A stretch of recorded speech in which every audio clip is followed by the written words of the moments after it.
then lastly, for the mix bus, I always just run it through the same processing virtually for every mix I do. All right, now it's time to dive into the real nerdy stuff. Let's talk about the mix bus processing.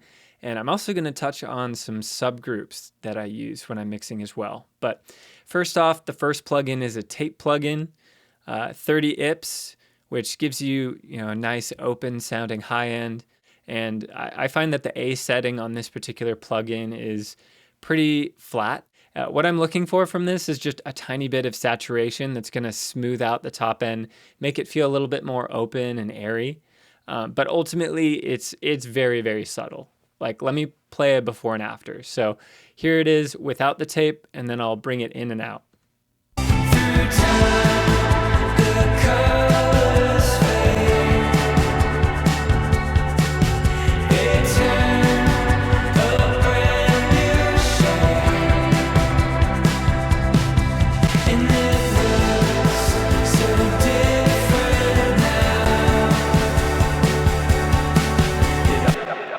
So yeah, as you can hear, it's not drastic, but it's a little bit of polish. It definitely, you can hear what's going on in the high end specifically. And then from there, I go to a hardware chain.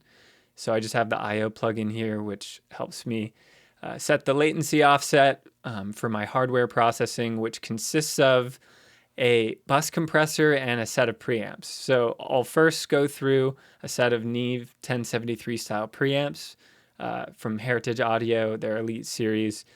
So it goes through there. That adds a little bit more saturation, helps kind of tame some of the peaks because it does sort of some soft clipping. And then it goes into the Audioscape SSL style bus compressor. And with that, I'm usually adding that halfway through the mix, maybe 40% of the way through, as soon as I have balances pretty well set. And typically I'm just doing a couple dB of compression.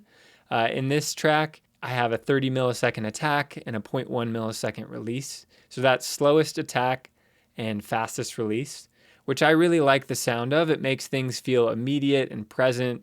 It sort of enhances the transients and actually makes the overall mix sound punchier. And I also have the high pass filter on the sidechain engaged, which allows the low end not to get clamped down on so much. So you can still have a nice, big punchy kick drum, and the bass guitar can really come through without throwing off what the bus compressor is doing, which ultimately is just enhancing the sense of rhythm and punch in the track a little bit. So I'll play a before and after of the hardware chain. So I'll start with it off and then I'll bring it in.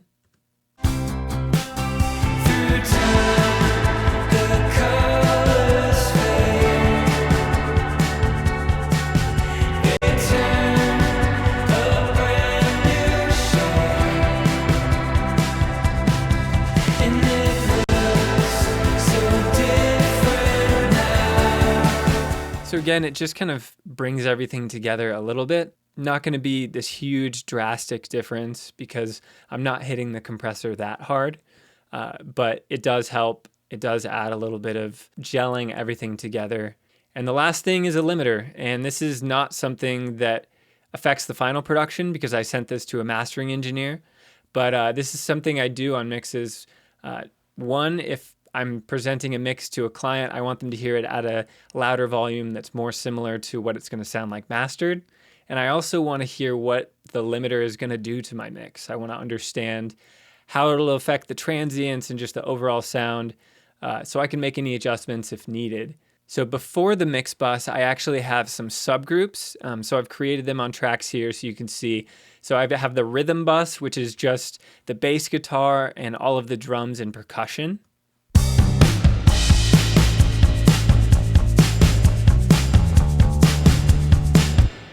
And then I have the instrument bus, which is all of the guitars and keys and synths and pads and all that kind of stuff.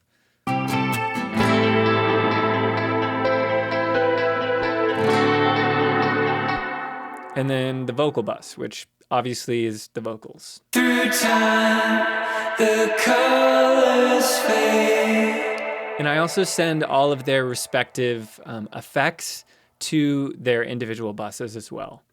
So everything can be kind of, separated into these buckets and treated a little bit differently. Okay, so for all of these subgroups, the first plugin that is in the chain is the Lindell 80 bus. So this is kind of a Neve style summing plugin. It adds a little bit of saturation, just a little bit of grit, very, very subtle. I will bypass all of these plugins on the subgroups and then bring it in and out so you can hear.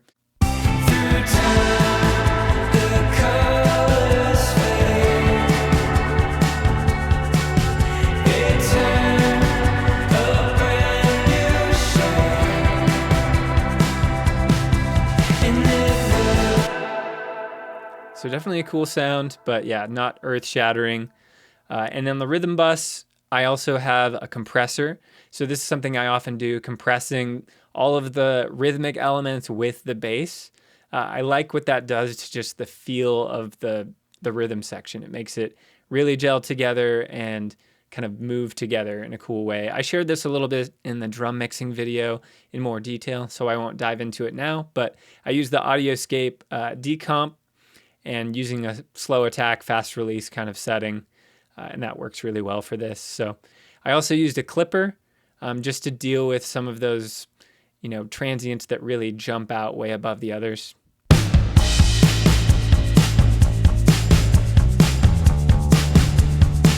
So you can see it's only affecting the occasional transient that's a lot higher than the others, and it's just cleaning things up so that ultimately, down the chain, the mastering engineer doesn't have to limit quite as drastically to get it to, a typical commercial level. Moving on to the instrument bus, I usually don't have much going on here, maybe some EQ. In this case, I was using a dynamic band EQ just to tame some of the mid-range that can conflict with the vocals.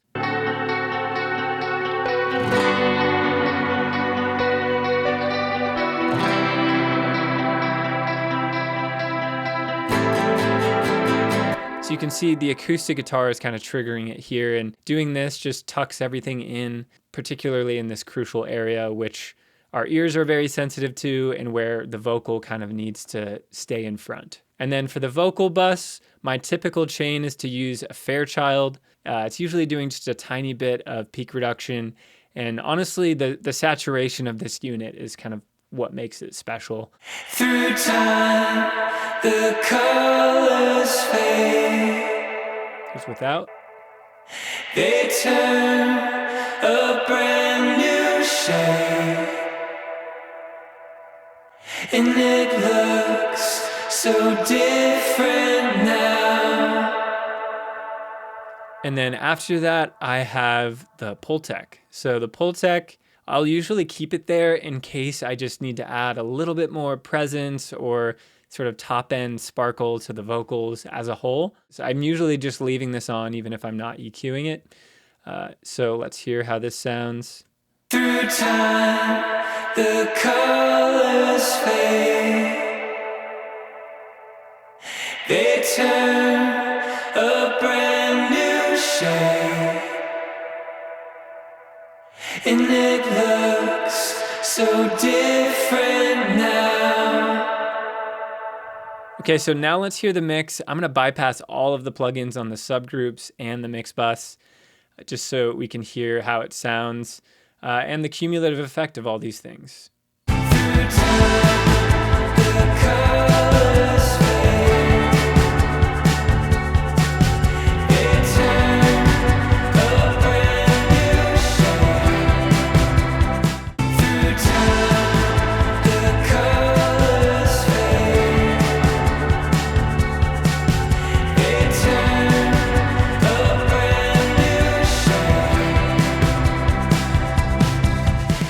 All right, thank you so much for watching this.